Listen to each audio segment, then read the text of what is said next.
In the heart of Borneo, where rivers flow like veins through ancient rainforests, lives one of the rarest freshwater fish in the world.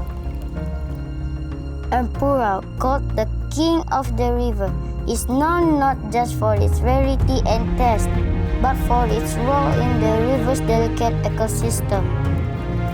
But today, this species is threatened by overfishing, pollution, and habitat loss. That's why places like Borneo Empurau Farm Resort matter now more than ever.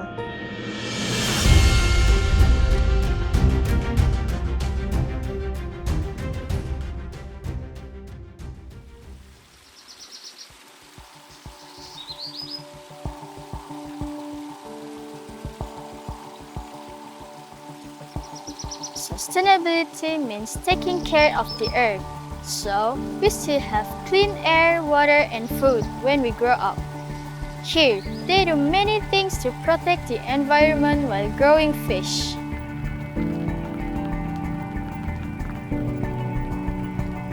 They use sustainable modern farming methods like aquaponics and fertigation, growing vegetables and fish in low-waste systems, while recycling water and reducing inputs. At PE Farms, sustainability is more than a concept. It is a commitment to nature, to people, to the future.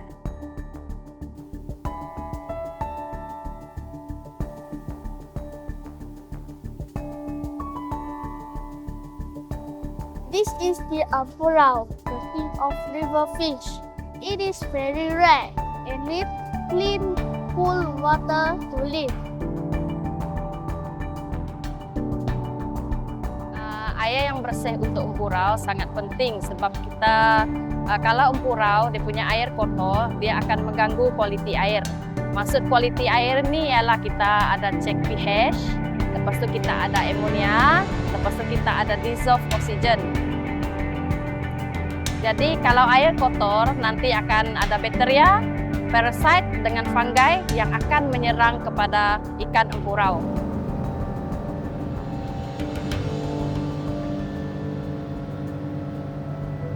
This farm replicates the natural condition of rivers, including water quality, temperature, and flow, to ensure the fish grow healthily.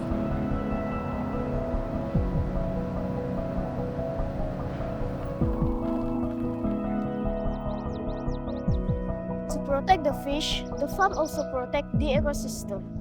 They have a place where fish and plants are grown together in a closed-loop system.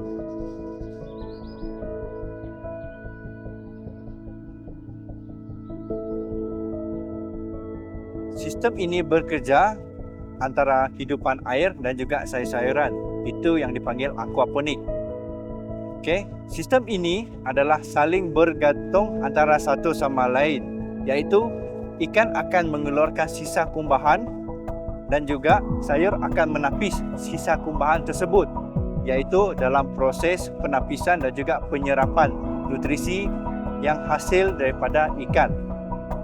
Okey, sistem ini sangat bergantung kepada satu sama lain. Ikan membekalkan baja, sayur juga akan menapis baja tersebut. Itu yang dipanggil sistem aquaponik secara tertutup.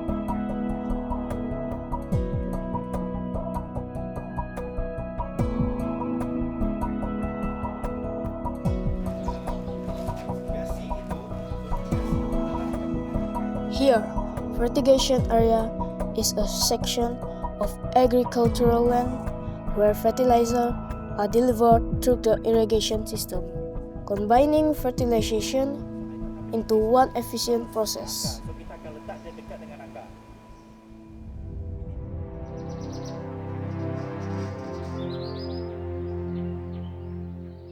Borneo Empurau Farm Resort is not just saving a species.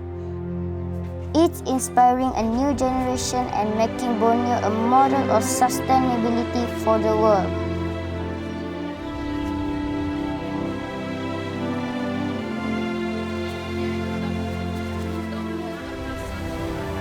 can help too. Save water, plant a tree, and never throw rubbish in the river. Let's be young hero for sustainability.